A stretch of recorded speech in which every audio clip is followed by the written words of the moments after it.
Mayank Solanki liberty YouTube channel પર આપ સૌનું હાર્દિક સ્વાગત કરું છું. મિત્રો, સ્પર્ધાત્મક પરીક્ષા ક્ષેત્રે છેલ્લા કેટલા સમયગાળાથી મેથ્સ અને રીઝનિંગ વિષયોનું મહત્વ અને ગુણપાર વધી રહ્યા છે.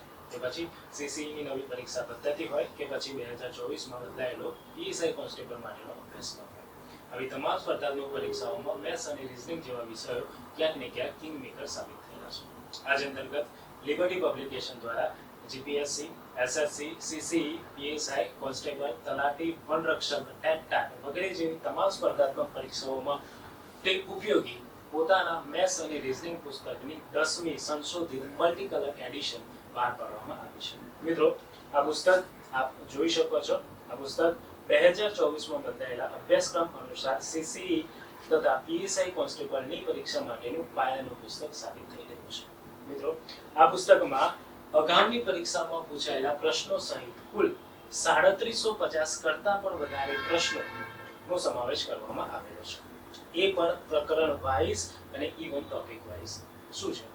માની લો મિત્રો કે જીપીએસસી ની કોઈ પરીક્ષામાં નફો અને ખોટ પ્રકરણમાંથી એક પ્રશ્ન પૂછાયેલો છે. તો અમારું આ જે પુસ્તક છે, આ પુસ્તકમાં નફો અને ખોટ પ્રકરણમાં આપવામાં આવેલા 16 જેટલા પ્રકારોમાંથી તે પ્રશ્ન કયા પ્રકાર સાથે સુસંગત ધરાવે છે, તો તે પ્રકારમાં આ પ્રશ્ન આપવામાં આવેલો છે. અને સૌથી એક સારામાં સારી બાબત એ છે કે તમે અગાઉની પરીક્ષામાં પૂછાયેલા પ્રશ્નો માટે અલગથી સાહિત્ય પરચેસ કરવાની જરૂરિયાત પડતી નથી. મિત્રો, આ પુસ્તકની વિશેષ બાબતોની ચર્ચા કરીએ તો વર્તમાનમાં બદલાયેલી નવી પરીક્ષા પદ્ધતિ પ્રમાણે દરેક મુદ્દાની વિસ્તૃત સમજ ઉદાહરણ સહિત ઇવન સમજૂતી સહિત આ પુસ્તકમાં આપવામાં આવેલી છે. આ પુસ્તકમાં ગણિતના 34 તથા રીઝનિંગના 23 પ્રકરણોની સમજૂતી સહિત સરળ ભાષામાં સમાવેશ કરવામાં આવેલો છે.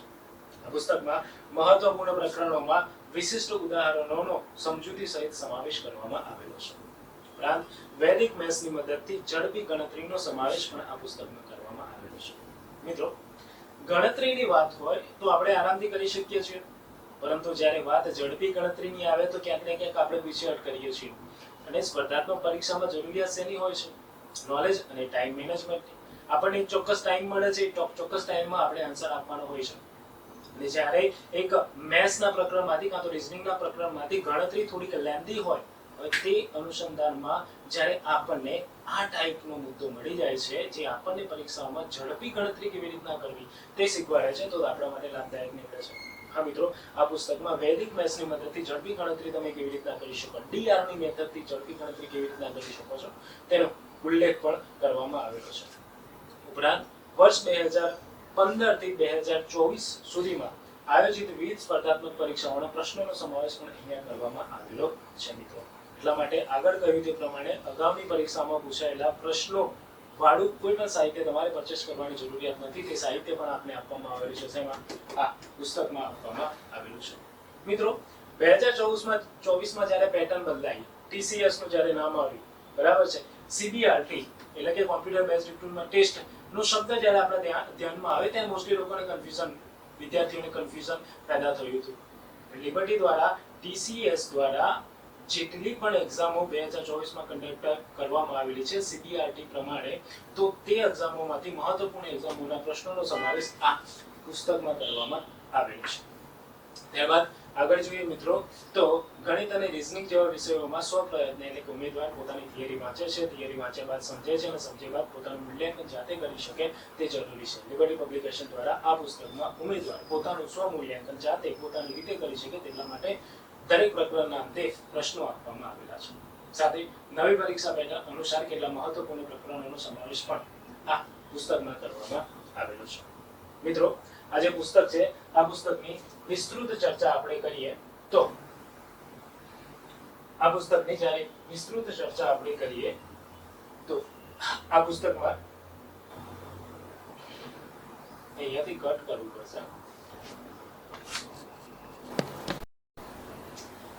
મિત્રો, આ પુસ્તકની શરૂઆતમાં અલગ અલગ પરીક્ષાઓ જેમ કે જીપીએસસી ક્લાસ 1-2 નો સામાન્ય ભૌતિક ક્ષમતાનો અભ્યાસક્રમ આપવામાં આવેલો છે. હવે આ અભ્યાસક્રમમાં એક મુદ્દો આપવામાં આવેલો છે, તાર્કિક ક્ષમતા અને વિશ્લેષણાત્મક ક્ષમતા. હવે આ તાર્કિક ક્ષમતા અને વિશ્લેષણાત્મક ક્ષમતાનો સમાવેશ આ પુસ્તકના રીઝનિંગ વિભાગના ચેપ્ટર 8, 9, 10, 12 અને 21 માં કરવામાં આવેલું છે. આ સંબંધિત ઇન્ફોર્મેશન મળે છે કે અભ્યાસક્રમનો સંબંધિત મુદ્દો અને તે મુદ્દા સાથે સુસંગતતા કયો પ્રકરણ ધરાવે છે અથવા તો તે મુદ્દાની વિસ્તૃત ઇન્ફોર્મેશન આપણને આ પુસ્તકના કયા ચેપ્ટરમાંથી મળે છે તો તેની ઇન્ફોર્મેશન આપવામાં આવેલી છે. હવે આનાથી ફાયદો શું થશે કે માની લો કે કોઈ વિદ્યાર્થી છે કે જેને બીજગણિતનો પરિચય મેળવ્યો છે, માની લો કે તેને માહિતીનું અર્થઘટન અને માહિતીનું વિશ્લેષણ વિશેની ઇન્ફોર્મેશન મેળવી છે, તો તે સંબંધિત શું કરશે તો સંબંધિત પહેલું પેજ ખોલશે અને ત્યારબાદ જોઈ લેશે કે ભાઈ મારે મેથ્સનું ચેપ્ટર 30 કાં તો મેથ્સનું ચેપ્ટર 7 સારી રીતના કરવાની જરૂરિયાત છે. આ ફાયદો આનાથી થઈ જશે, જેની ઇન્ફોર્મેશન તમને પહેલા પેજમાં આપવામાં આવેલી છે. અલગ અલગ પરીક્ષાના સિલેબસ અને સંબંધિત ચેપ્ટરની ઇન્ફોર્મેશન અહીંયાથી મળી જાય છે. ત્યારબાદ મિત્રો પહેલો વિભાગ છે અંકગણિત. ઇન્ડેક્સ શરૂ થાય છે અહીંયાથી.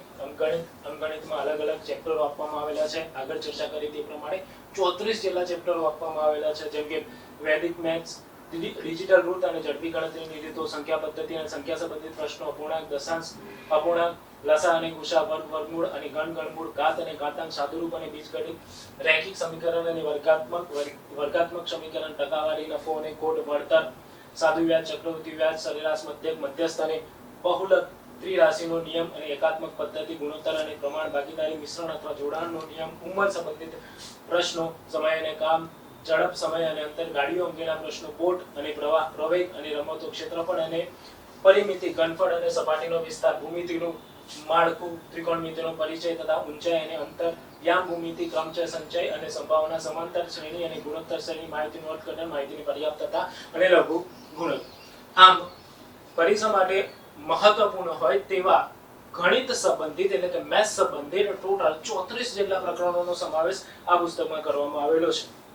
ત્યારબાદ બીજા ભાગમાં શરૂ થાય છે સામાન્ય બૌદ્ધિક ક્ષમતા એટલે કે રીઝનિંગમાં શરૂઆત થાય છે મૂળાક્ષર શ્રેણીથી. પહેલું ચેપ્ટર આપવામાં આવેલું છે મૂળાક્ષર શ્રેણી, ત્યારબાદ બીજું ચેપ્ટર આપવામાં આવેલું છે સંખ્યા શ્રેણી, ત્યારબાદ મૂળાક્ષર સંખ્યાત્મક શ્રેણી, અનિયમિત શ્રેણી, આકૃતિ શ્રેણી, સંકેત ઉકેલ, વર્ગીકરણ, પ્રમાણની તુલના, બેઠક વ્યવસ્થા, કસોટી, લોહીના સંબંધો, દિશા અને અંતર, ઘડિયાળ, કેલેન્ડર, પ્રતિબિંબ આકૃતિઓની ગણના, પાસો, વેન ડાયાગ્રામ અને અનુમેય, સમસંબંધો, આકૃતિ નિર્માણ અને વિશ્લેષણ, માહિતી વ્યવસ્થાપન, નિવેદન અને તારણો તથા પેપર ફોલ્ડિંગ અને કટિંગ જે પરીક્ષા માટે જરૂરી હોય છે. આમ રીઝનિંગ સંબંધિત ટોટલ 23 જેટલા પ્રકરણોનો સમાવેશ આ રીઝનિંગ વિભાગમાં કરવામાં આવેલો છે. મિત્રો આ પુસ્તકની આગળ ચર્ચા કરીએ તો જો મેથ્સ સંબંધિત પહેલું ચેપ્ટર આપવામાં આવેલું છે વૈદિક મેથ્સ, ડિજિટલ રૂટ અને ઝડપી ગણતરીની રીતો. આગળ ચર્ચા કરી તે પ્રમાણે કે આ આપણને ઝડપી ગણતરી કરવામાં કેવી રીતના મદદરૂપ થઈ શકે છે અને તેના માટે સૌથી પહેલા ઇન્ફોર્મેશન આપવામાં આવી છે કે ડિજિટલ રૂટ એટલે કે શું. અહીંયા તમને ઇન્ફોર્મેશન મળી જાય છે કે ડિજિટલ રૂટ મેથડ શું છે, તેની ઉપયોગિતા શું છે, સરવાળામાં ઉપયોગિતા શું છે, બાદબાકીમાં ઉપયોગિતા શું છે, ભાગાકારમાં ઉપયોગિતા, ગુણાકારમાં ઉપયોગિતા, કેટલાક અપૂર્ણાંકોમાં ડીઆર અંગેની સમજ, કોઈ સંખ્યાનો વર્ગ શોધવામાં ડીઆરની ઉપયોગિતા, કોઈ સંખ્યાનો વર્ગમૂળ શોધવામાં ડીઆરની ઉપયોગિતા, કોઈ સંખ્યાનો ઘન શોધવામાં ડીઆરની ઉપયોગિતા વગેરે વગેરે જેવી બાબતો. અને સૌથી પહેલા તો તે મુદ્દાની શરૂઆત પ્રાથમિક રીતના કરવામાં આવે છે, સામાન્ય સમજ આપવામાં આવે છે. જેમ કે ડીઆર છે તો અહીંયા ડીઆર મેથડ શું છે તે ઇન્ફોર્મેશન આપવામાં આવેલી છે, સાથે ઉદાહરણ સહિત સમજાવ્યું છે તમને કે 2761 નું ડિજિટલ રૂટ શું છે. સામાન્ય સમજ, એકદમ પ્રાથમિક સમજ સામાન્ય ભાષામાં આપેલી છે અને ત્યારબાદ સ્ટેપ બાય સ્ટેપ છે અપર લેયર સુધી જોવામાં આવી છે. જેમ કે કોઈક એક્ઝામમાં આ સંબંધિત કોઈ ક્વેશ્ચન પૂછાય છે કે 15625 ના 104% ગણતરી થોડી લેન્થી થઈ જાય પરંતુ ડીઆર ની મેથડ થી ફક્ત ને ફક્ત બે પાસની અંદર આ આન્સર આપણને મળી જાય છે. તો સંબંધિત જેવી તમામ બાબતો આપણે આ પુસ્તકમાં મળી જાય છે. ત્યારબાદ બીજું ચેપ્ટર આપવામાં આવ્યું છે સંખ્યા પદ્ધતિ અને સંખ્યાઓ સંબંધિત પ્રશ્નો. આ પુસ્તકની ખાસ વિશેષતા છે મિત્રો કે આ પુસ્તકમાં કોઈ પણ એક મુદ્દો છે તો તે મુદ્દામાં જેટલા પણ મેક્સિમમ પ્રકાર બનતા હશે તે મેક્સિમમ પ્રકાર વાઇઝ પ્રશ્નો આપવામાં આવેલા છે અને આ પ્રકાર વાઇઝ પ્રશ્નોનું અગાઉની પરીક્ષામાં પૂછાયેલા પ્રશ્નો પ્રમાણે બાયફર્કેશન પણ કરવામાં આવેલું છે. હવે આ સંખ્યા પદ્ધતિ અને સંખ્યાઓ સંબંધિત પ્રશ્નોમાં અગાઉની પરીક્ષામાં પૂછાયેલા પ્રશ્નોના આધારે અને અન્ય સાહિત્યોના આધારે જેટલા પણ પ્રકાર બનતા હશે તે પ્રકાર તમને આપવામાં આવેલા છે અને તે પ્રકાર સંબંધિત ઇન્ફોર્મેશન મળી જાય છે. જેમ કે સૌથી પહેલા શરૂઆત થાય છે બેઝિક થિયરીથી. જેટલા પણ જે પણ ચેપ્ટર હશે એ ચેપ્ટરને સમજવા માટે સામાન્ય સમજની જરૂરિયાત હોય તો તે સામાન્ય સમજ આપણને મળી જાય છે. અમુક માહિતી કે જે આપણા માટે જરૂરી છે તો તે માહિતીનો સમાવેશ પણ અહીંયા કરવામાં આવેલો છે. જેમ કે એક ચેપ્ટર છે વર્ગ, વર્ગમૂળ અને ઘન, ગણમૂળ. તો નોર્મલી વર્ગ શું છે, ઘન શું છે, વર્ગમૂળ શું છે, ઘનમૂળ શું છે તે ઇન્ફોર્મેશન તો મળે છે. સાથે પ્રેઝન્ટેશન એવી રીતના કરવામાં આવેલું છે કે વિદ્યાર્થી ચાર્ટની મદદથી જોઈ શકે છે અને આરામથી યાદ પણ રાખી શકે છે. ચેપ્ટર છે મિત્રો ટકાવારી. ટકાવારીમાં જેટલા પણ 13 જેટલા પ્રકાર છે તો 13 જેટલા પ્રકાર આપવામાં આવેલા છે અને સંબંધિત ઇન્ફોર્મેશન સાથે ટકાને શોધવા માટે જે અગત્યની બાબતો હોય જેમ કે ઝડપી ગણતરી આપણે કરી શકીએ તેના માટે એક ટેબલની મદદથી ઇન્ફોર્મેશન આપવામાં આવેલી છે. અલગ અલગ મિત્રો જ્યાં જરૂરિયાત હોય ટેકનિકની, જ્યાં જરૂરિયાત હોય લોજિકલ મેથડની તો ત્યાં ટેકનિક લોજિકલ મેથડ આપવામાં આવેલા છે. જેમ કે અહીંયા જો એક ઉદાહરણ છે એનો સામાન્ય પરંપરાગત રીતના ઉકેલ આપવામાં આવેલ છે. ઉપરાંત લોજિકલ મેથડથી આપણે આને કેવી રીતના સોલ્વ આઉટ કરી શકીએ છીએ, સોર્ટ આઉટ કરી શકીએ છીએ તેની માહિતી પણ અહીંયા આપણને આપવામાં આવેલી છે. નફો અને ખોટ ચેપ્ટર શરૂ થાય છે. આગળ ચર્ચા કરી તે પ્રમાણે નફો અને ખોટમાં અલગ અલગ 16 જેટલા પ્રકારો આપવામાં આવેલા છે. ત્યારબાદ મિશ્રણ અને જોડાણનો નિયમ. આ પ્રકારના પ્રશ્નોમાં ક્યાંક ને ક્યાંક વિદ્યાર્થીઓ થોડી કનડગત પડતી હોય છે. જેમ કે મિશ્રણમાંથી x લિટર મિશ્રણ કાઢી લેવામાં આવે છે, x લિટર પાણી ઉમેરવા અંગેના પ્રશ્નો હોય કે પછી દૂધ અને પાણીમાં મિશ્રણમાં દૂધ અથવા પાણીની ટકાવારી આપેલો હોય તો તેમાં હવે કેટલું દૂધ અથવા પાણી ઉમેરવાથી નવી ટકાવારી નવો ગુણોત્તર મળી શકે વગેરે જેવા પ્રશ્નો હોય તમામ બાબતોનો અહીંયા સમાવેશ કરવામાં આવેલો છે. સાથે સાથે પ્રેઝન્ટ સારી રીતના કરવામાં આવેલું છે કે જેનાથી વિદ્યાર્થીઓને આરામથી સમજણ પડી શકે. આપ જોઈ શકો છો અહીંયા. ત્યારબાદ ચેપ્ટર આપવામાં આવેલું છે સમય અને કામ. સમય અને કામમાં સંબંધિત જોઈ શકો છો ટોટલ 18 જેટલા પ્રકાર આપવામાં આવેલા છે. સામાન્યથી શરૂઆત કરી છે, M1 D1 M2 D2 થી શરૂઆત કરી છે અને એક્સ્ટ્રીમ લેવલ સુધી લઈ જવામાં આવેલું છે. ત્રિકોણમિતિનો પરિચય, ત્રિકોણમિતિની સામાન્ય સમજ, અગત્યના સૂત્રો, જ્યાં આપણને ફિગરની આવશ્યકતા હોય તો ત્યાં ફિગરની રીતના પણ પ્રેઝન્ટેશન આપવામાં આવેલું છે. ત્યારબાદ પરીક્ષા માટે જરૂરી હોય માહિતીનું અર્થઘટન, ડેટા ઇન્ટરપ્રિટેશન. આ ટોપિક જે છે આ ટોપિકમાંથી છેલ્લા કેટલા સમયગાળાથી સારા એવા ક્વેશ્ચન પૂછાય છે. તો અહીંયા બાયફર્કેશન તમને પ્રકાર વાઇઝ આપવામાં આવેલું છે. જેમ કે આમાંથી કયા પ્રકારના પ્રશ્નો પૂછાઈ શકે છે, જેમ કે ટેબલ આલેખ સંબંધિત પ્રશ્નો હોય, સ્તંભ આલેખ સંબંધિત પ્રશ્નો હોય, વર્તુળ આલેખ સંબંધિત પ્રશ્નો હોય, રેખા અને આલેખ હોય તથા ગદ્ય ખંડની માહિતીનું અર્થઘટન. આ 5 પ્રકારમાંથી આપણને ક્વેશ્ચન પૂછાઈ શકે છે. તો સંબંધિત ઇન્ફોર્મેશન આપવામાં આવેલી છે. ત્યારબાદ અલગ અલગ ઉદાહરણ સહિત તેને સમજાવવામાં આવેલું છે. ત્યારબાદ સંબંધિત પ્રેક્ટિસ માટેના પ્રશ્નો પણ આપવામાં આવેલા છે. આના પછી બીજો વિભાગ છે મિત્રો રીઝનિંગ. રીઝનિંગમાં પહેલું ચેપ્ટર છે મૂળાક્ષર શ્રેણી. મૂળાક્ષર શ્રેણીને સમજવા માટે જેની જરૂરિયાત હોય તે તમામ બાબતો આપવામાં આવેલી છે. સાથે સાથે અલગ અલગ પ્રકાર વાઇઝ પણ આનું બાયફર્કેશન કરવામાં આવેલું છે. અલગ અલગ એક પ્રકાર છે જેમ કે મુખ્ય મુદ્દો, ત્યારબાદ એના અલગ અલગ પ્રકાર છે તો પ્રકારની સામાન્ય સમજ, ત્યારબાદ તેના અલગ અલગ ઉદાહરણો.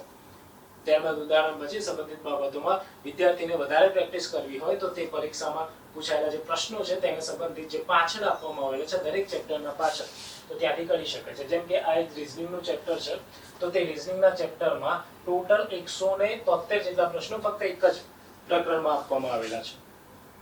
એક જ પ્રકરણમાં 173 જેટલા પ્રશ્નો આપવામાં આવેલા છે. આગળ પ્રશ્નો હશે, નીચે એની સમજૂતી પણ આપવામાં આવેલી છે. તો વિદ્યાર્થી પોતે થિયરી વાંચી શકે, થિયરી બાદ ઉદાહરણની મદદથી સમજી શકે છે. હવે તે ઉદાહરણની મદદથી સમજ્યા બાદ પોતાને વધારે ઇવેલ્યુએટ કરવા માટે પાછળ આપવામાં આવેલા પ્રશ્નોનું સોર્ટ આઉટ કરી શકે છે અને પોતાના આન્સરને આ સમજૂતીમાંથી વેરીફાઈ પણ કરી શકે છે. તમામ બાબતોનું ધ્યાન આ પુસ્તકમાં રાખવામાં આવેલું છે. ત્યારબાદ આપવામાં આવેલું છે મિત્રો લોહીના સંબંધો. અલગ અલગ સંકેતો છે જે બાબતોની જરૂરિયાત હોય તે બાબતો પણ આપવામાં આવેલી છે સમજૂતી ઉદાહરણો સહિત. જેમ કે એક પોર્શન છે મિત્રો અરીસા દર્પણ આધારિત પ્રતિબિંબ. તો તેમાં પણ તમે આરામથી પોતાનું મૂલ્યાંકન કરી શકો તે માટેના પ્રશ્નો આપવામાં આવેલા છે. વેન ડાયાગ્રામ અને અનુમેયમાં પણ અલગ અલગ ઉદાહરણો આપવામાં આવેલા છે. ત્યારબાદ ચેપ્ટર છે મિત્રો આકૃતિ નિર્માણ અને વિશ્લેષણ. ત્યારબાદ ચેપ્ટર આવેલું છે નિવેદન અને તારણો તથા પેપર ફોલ્ડિંગ અને પેપર કટિંગ. પેપર ફોલ્ડિંગ અને કટિંગ સંબંધિત બાબતો પણ અહીંયા આપવામાં આવેલી છે. સાથે સ્વાધ્યાયનું પણ ધ્યાન રાખવામાં આવેલું છે. મિત્રો આ જે પુસ્તક છે એમએસ અને રીઝનિંગ માટેનું મહત્વપૂર્ણ પુસ્તક સાબિત થઈ રહ્યું છે.